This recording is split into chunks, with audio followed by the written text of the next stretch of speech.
everyone, and today we are going to be reviewing Dune by Frank Herbert. Now, I know many of you have been asking this for a while now, and I have read it quite a bit ago, and I've been a bit lazy about coming out with this video, but I am absolutely pumped to review this book. If some of you don't know Frank Herbert and this series that I'm going to be talking about here, Frank Herbert on his own is an absolute titan in the sci-fi space, and this is regarded as one of the best, if not the best, sci-fi novels ever written, as well as a series which is incredibly extensive in its lore, and just the fan base is also incredible in diving into it. So without any further ado, I'm going to send you guys over to the B-roll, and then we'll get a bit more into this book.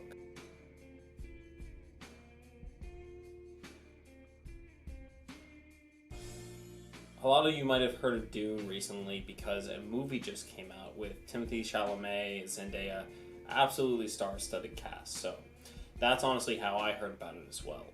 I am kind of a bit of a nerd, and I had seen it when I was younger, but I never really got into Dune just because I thought it was a bit too dense for me and might be something that was a bit beyond my comprehension. Although I was also into Lord of the Rings pretty heavily, so I'm not sure why I never really gave this a shot. No one ever recommended it to me, so it wasn't something I really thought about until now. But you know I like to keep things short and cut straight to the point. Dune was the best sci-fi novel I've ever read, if not one of the best novels I've ever read. I would give it a 10 out of 10 any day of the week. Now, this ranks up there with a lot of people in terms of storytelling, with Lord of the Rings, Star Wars, Harry Potter. It's one of those really hefty stories that a lot of people are very interested in, and the fan base is very large. Dune is an absolutely prime work of fiction, something that really only a master can create, and I now think that Frank Herbert, I don't know much about him, I have a lot of respect for this man, for the amount of work that he put into this book, because as you're reading it, it reveals these incredibly complex political structures, as well as thematical structures and structures that just are world and universe building. It's very reminiscent of Tolkien even.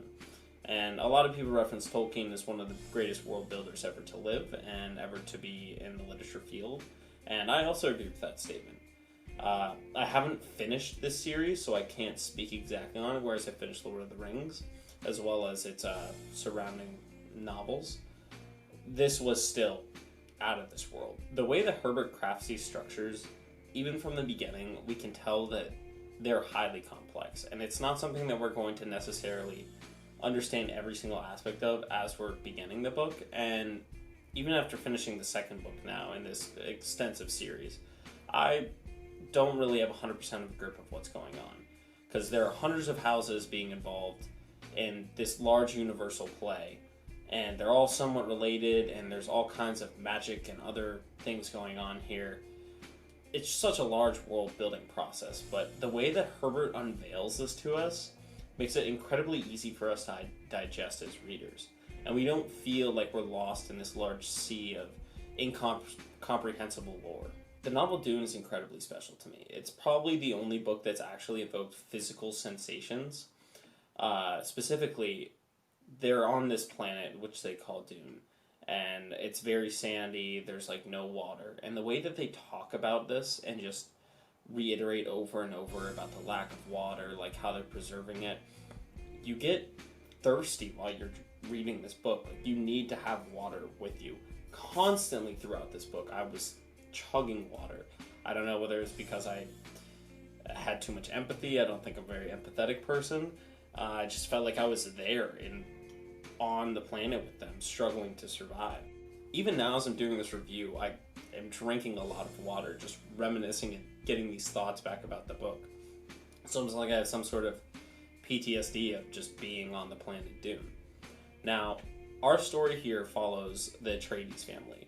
The main character, Paul Atreides, is the son of the Archduke, I forget his name, oh my god, but the Archduke, and he is previously the ruler of a planet called Caladan. Now, Caladan is a very cozy planet. It's a little bit reminiscent of Earth.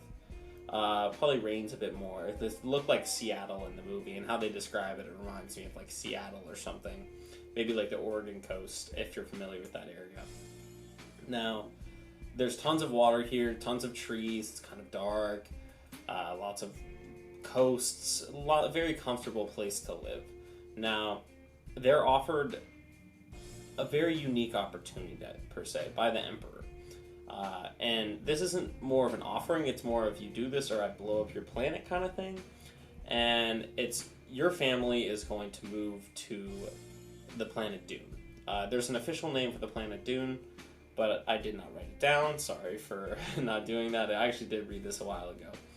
But they're offered this opportunity to go to the planet Dune. Now, Dune is incredibly special to the universe at whole, as there is this material there called spice, which is harvested from the sands.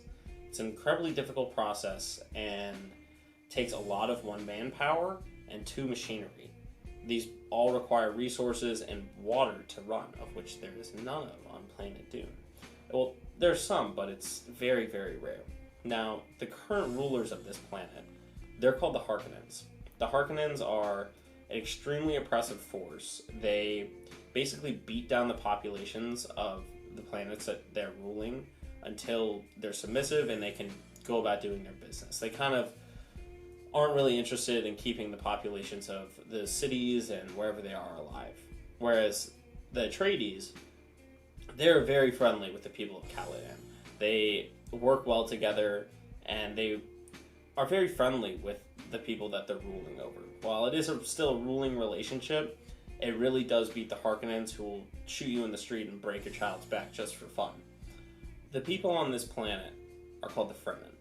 And the Fremen do not have good relations with the Harkonnens, and the whole idea that the Atreides have, and that the Archduke is proposing here, is that we're going to be really nice to these new guys, and try to create a symbiotic relationship where we can get our spice and send it off to wherever it needs to be in the universe, and we'll just kind of treat them nicely and kind of work together. Now that you kind of have a premise of what happens in this book, I don't want to go too deep into it. I will probably do that in another video where I go over a complete summary of the Dune book. This is more supposed to be a review for you guys, but it's hard to not go on tangents because I just simply love this book so much. Dune focuses a lot on predetermination and family ties as well as political structures. Those are probably the three main things that you need to hold on to while you are with this book.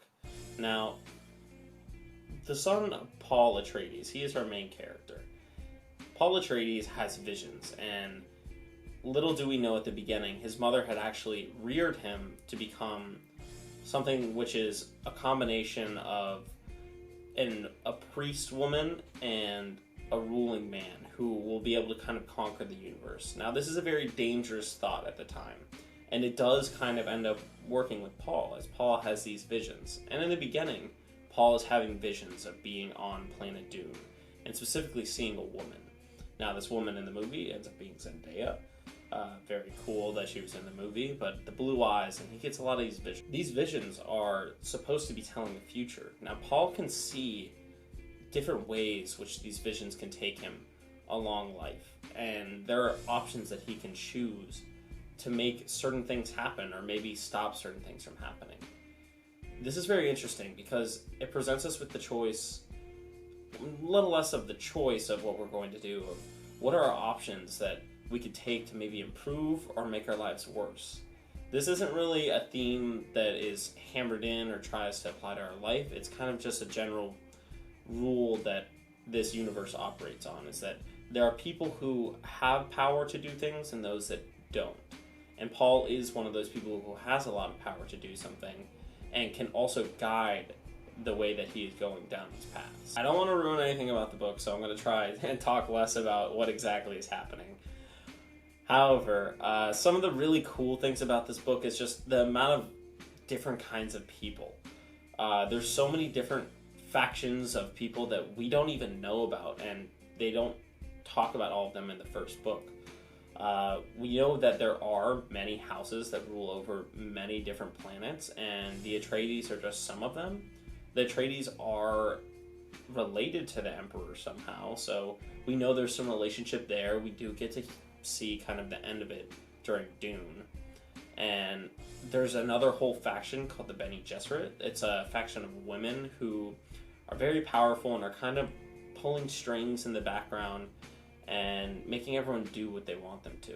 There's just so many different things operating in this book that you can develop an idea of what's going to happen, and Frank Herbert does make this kind of easy for you to project out what is going to happen, but you know there's just so much more to this book that there could be, and that it's going to grow into something absolutely wonderful, especially as you go down further into the book, like into the second, the third, the fourth, the fifth book. You know there's going to be more for you, and there's just nothing more exciting than being excited for more books. And speaking of lore, there's so many cool little tidbits or extra powers that are involved here that you wouldn't necessarily think of if you were coming up with your own book per se.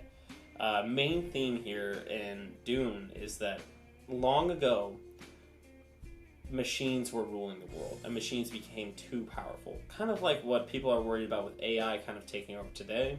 Although I do think those thoughts are kind of overblown, and I don't believe any of that's going to happen. Everyone who is an AI conspiracy theorist really doesn't know that much about AI typically, in my experience. However, as machines took over the world, and the humans regressed that, they fought back against the machines, and now they rely strictly on human powers. And these human powers have developed over time, and now they're able to like see the future and like control things and like tell people what to do using their voice, and it's like kind of like the Force from Star Wars. There's also the spice, which is integral to this book, as the spice allows people to do intergalactic travel. So the spice is given to these guys who operate the ships, and they use the spice, I believe, with like seeing powers to like see the future, so they know how to like navigate these ships very quickly through space at a very high speed. And overall really is such a complex book, but at the same time easily digestible. It's not for little kids, it could be for preteens, but you could be reading this all the way up until you're a very old man or old woman. I strongly recommend Dune to anyone. Coming from someone who had a background of reading a lot when they were younger and then stopping for a while and then slowly getting back into it, this was one of the books that really made me feel that buzz again when I was reading. Like, I couldn't stop turning the pages. Every day I woke up and I was excited to read Dune again. I would fall asleep reading Dune. I would stay up as late as I could trying to read more Dune. And the craziest thing is that there's just way more of these books that I can continue reading. I am a bit separated from this book. I read it about 3 months ago, and I have read the second one already. I look forward to reading the rest of them, and I honestly do think I will read the entire series as well as all the surrounding lore series. I don't give out that 10 out of 10 ever on this channel, and I don't plan to be doing it often. I am pretty stringent with the books that I like and the books that I don't like. And I'm a pretty negative person, so the fact that I feel like I'm saying this about this book means you need to go read it. There isn't much more I can say about this. Every part of this book is interesting from cover to cover. The characters are absolutely easy to get into. Every bit of lore about this book is interesting, and the action is also there. I'd like to tell you more about this book. I'll probably do that in another video. Please drop a comment below if you'd like me to do that. But as for today, I think this is all I have for you. I would love it if you guys hit like on this video, and if you can, please subscribe. It really does help me continue to make more of these videos. But for today, that's all I have for you. My name is Heaven's Mouthpiece. That's what I go by. Please follow me on Instagram, and I will catch you guys in the next video.